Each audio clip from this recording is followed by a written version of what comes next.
Bismillahirrahmanirrahim. Fanatik berat dengan saya, maka saya gagal jadi ustadz. Gagal, bukan berhasil, gagal. Kenapa? Karena ustadz yang baik atau pengajian yang baik harus mengarahkan umat kepada Rasulullah dan kepada Allah dan Rasulnya sallallahu alaihi wasallam, bukan kepada dirinya. Makanya Ibnu Muflih pernah mengatakan, la yanbaghi li alim an yahmilan nas ala madhhabihi. Enggak pantas seorang ulama menggiring manusia kepada pendapat pribadinya. Karena yang harus kita lakukan adalah arahkan umat kepada Allah dan Rasulnya, bukan kepada kita. Maka tidak ada fanatisme. Oleh karena itu, pengajian yang benar, jika suatu ketika ada kekeliruan, maka mereka dengan senang hati mengakui kekeliruannya dan meninggalkan kekeliruannya tersebut. Nggak ngotot, nggak maksa, nggak nyerang balik. Kenapa? Karena tujuannya mencari kebenaran, bukan pribadi, bukan kelompok, bukan sekte.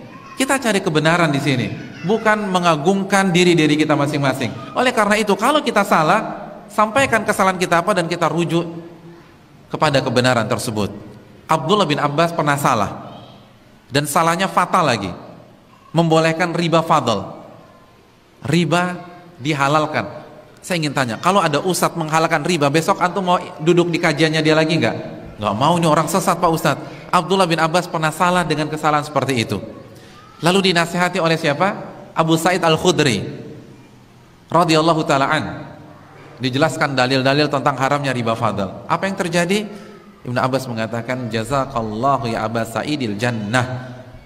Wahai Abu Sa'id, semoga Allah memberikan kamu surga. Qad dzakartani amran kuntu nasitu. Engkau telah mengingatkan diriku sesuatu yang sebelumnya aku nggak tahu, atau mungkin aku tahu tapi aku lupa. Abdul bin Abbas, padahal yang mengkoreksi orang yang di bawah beliau dari sisi ilmu tafsir misalnya, nggak maksa, nggak ngotot, nggak marah-marah, karena yang dicari adalah kebenaran. Begitu juga pengajian yang baik, yang benar, itu ketika yang namanya juga manusia. Kalau Ibnu Abbas bisa salah, nggak mungkin ustadz benar semua. Kullu bani Adam khata', setiap anak Adam pasti melakukan kesalahan. Imam Abu Hanifah beberapa kali salah, bahkan banyak salah. Ibnu Hazm banyak melakukan kesalahan. Bahkan dalam masalah asma wa sifat, keyakinan Ibnu Hazm itu lebih mirip Mu'tazilah daripada Ahlussunnah. Jadi kalau ulama-ulama seperti bisa salah, nggak mungkin ustadz-ustadz kita atau guru-guru kita tidak akan salah. Pasti akan salah. Justru, dan itu wajar. Dan itu bukan berarti kita rendahkan beliau, karena itu adalah sebuah kewajaran dan kepastian. Justru yang aneh kalau kita punya ustadz 15 tahun nggak pernah salah, itu justru aneh. Itu ragukan kemanusiaannya. Manusia apa enggak? Karena kalau masih manusia pasti salah. Dan itu wajar, biasa. Orang salah itu biasa.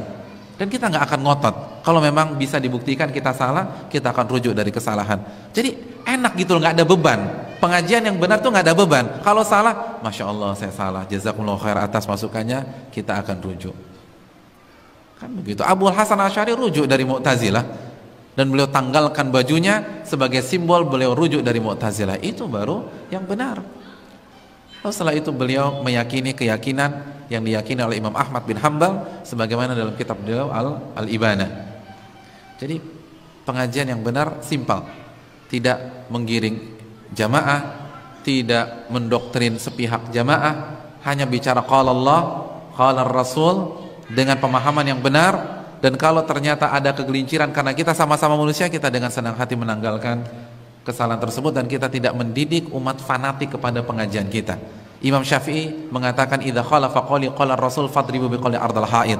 Apabila pendapatku bertentangan dengan sunnah Nabi, maka buanglah pendapatku ke tembok. Imam Ahmad mengatakan la tuqalliduni, janganlah kalian taklid buta kepada diriku.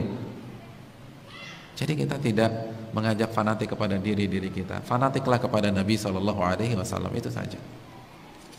Dan ingin tahu sekte yang sebaliknya, ya balikan kriteria tersebut. Tidak pakai dalil. Kalau ada hadisnya ternyata hadisnya nggak valid atau pemahamannya tidak sesuai dengan pemahaman Rasulullah dan para sahabat, pemahamannya pemahaman pribadi, fanatik ke kelompok tertentu, ke individu tertentu, tidak mau menerima kebenaran, dan seterusnya. Dan juga jangan lupa kelompok yang benar menjunjung tinggi akhlak yang mulia, dan ini juga penting. Wallahu ta'ala bishawab.